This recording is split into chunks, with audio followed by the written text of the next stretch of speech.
MP board class 10th वाले सभी विद्यार्थी ध्यान दें। प्यारे विद्यार्थियों, आपका 15 दिसंबर का जो पेपर है वो आ चुका है।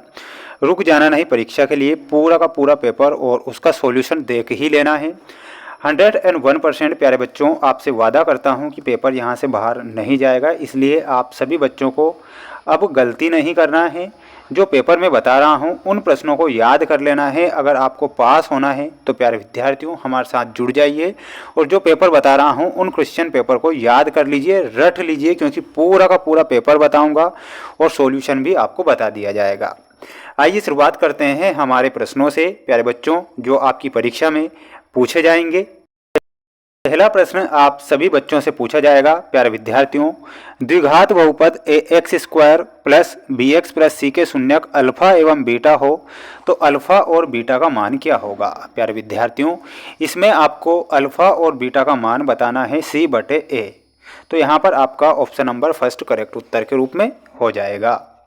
रैखिक समीकरण युग्म a1x plus b1y plus c1 बराबर 0 तथा a2x plus b2y plus c2 बराबर 0 का एक अद्वितीय हल होने का शर्त लिखिए। प्यारे विद्यार्थियों, शर्त आपको लिखना है a1 बटे a2 बराबर नहीं b1 बटे b2। आप सभी बच्चों को करेक्ट उत्तर के रूप में याद रखना है। प्यारे विद्यार्थियों, पेपर अगर मैं बता रहा हूं तो प्यारे विद्यार्थियों वादा करता हूं कि पेपर आपका बाहर नहीं जाने दूंगा। आपको सिर्फ प्रश्नों को याद कर लेना है। द्विघात समीकरण a x square plus b x plus c के मूल वास्तविक होंगे यदि b square minus 4ac greater than 0 हो। तो आप स्क्रीनशॉट ले लीजिए, पेपर आपको मिला लेना। प्यारे विद्यार्थियों, पूरा पेपर बता रहा हूं और 100% वादा करता हूं कि प्यारे बच्चों आपका पेपर यहां से बाहर नहीं जाएगा। एपी 1/3, 5/3, 9/3 का जो सर्वांतर होता है वो सर्वांतर क्या हो जाएगा, सर्वांतर हो जाएगा 4/3। तो प्यारे विद्यार्थियों, आपको 4/3 करेक्ट उत्तर के रूप में बताना है। किसी समकोण त्रिभुज में सबसे बड़ी भुजा क्या होती है, तो सबसे बड़ी भुजा कर्ण होती है। बिंदु -4 और 7 ये किस चतुर्थांश में स्थित है, तो ये द्वितीय चतुर्थांश में स्थित है। तो यहाँ पर आपको द्वितीय लिखना है। आप सभी बच्चे स्क्रीनशॉट लेते चलिएगा, अच्छे से इन प्रश्नों को याद कर लीजिएगा। प्यारे विद्यार्थियों, वादा करता हूँ 100% आपसे वादा करता हूँ कि पेपर आपका बाहर नहीं जाएगा। आपको सिर्फ और सिर्फ पढ़ना है। यदि रूट पी एक अपरिमेय संख्या है तब पी किस प्रकार की संख्या होगी। तो प्यारे बच्चों, इसमें क्या लिखना है, पी जो होगी अभाज्य संख्या होगी। तो आपको क्या लिखना है, अभाज्य लिखना है। रेखीय बहुपद की घात होती है, तो प्यारे विद्यार्थियों रेखीय बहुपद की घात कितनी होती है, 1 होती है, 1 लिखना है। किसी द्विघात समीकरण a x square plus b x plus c का विविक्तिकर क्या हो जाएगा, तो विविक्तिकर आपको लिख लेना है बी स्क्वायर माइनस 4ac। ठीक है, ये आपको करेक्ट उत्तर बताना है। एपी 7, 13 और 19 205 पदों तक अगर हम जाएंगे तो प्यारे विद्यार्थियों टोटल पदों की जो संख्या होगी 34 होगी। तो आपको 34 लिखना है। इसके बाद में अगला प्रश्न देख लीजिए, पूरा पेपर बताऊंगा, बिल्कुल निश्चिंत हो जाना है अगर आप पेपर देख रहे हैं तो। सभी सर्वांग सम बहुभुज भी होते हैं, तो सभी सर्वांग सम जो बहुभुज होते हैं वो समरूप होते हैं। तो यहाँ पर आपको क्या लिखना है, समरूप। त्रिभुज आर वाले वृत्त के एक त्रिज्यखंड जिसका कोण अंशों में थीटा है के त्रिज्यखंड का क्षेत्रफल क्या होता है। तो इसमें आपको लिखना है प्यारे विद्यार्थियों थीटा बटे 360 मल्टीप्लाई पाई आर स्क्वायर। ठीक है, रट लो इन प्रश्नों को। पास होना है तो प्यारे विद्यार्थियों पेपर देखना होगा, याद आपको करना होगा। मेरा काम है आप सभी बच्चों को वो प्रश्न बता दूं जो परीक्षा में आ रहे हैं। एक वृत्त की केवल 2 समांतर स्पर्श रेखाएं हो सकती है, ये गलत हो जाएगा। किसी घटना की प्रायिकता का मान सदैव 1 से बड़ा होता है, ये गलत होगा। शंकु का आयतन का जो सूत्र होता है 1/3 पाई आर स्क्वायर एच होता है, बिल्कुल ये सत्य बताना है। उन्नयन कोण सदैव एक न्यून कोण होता है। माध्यक बहुलक एवं माध्य में संबंध 3 माध्यक बराबर बहुलक प्लस 2 माध्य होता है।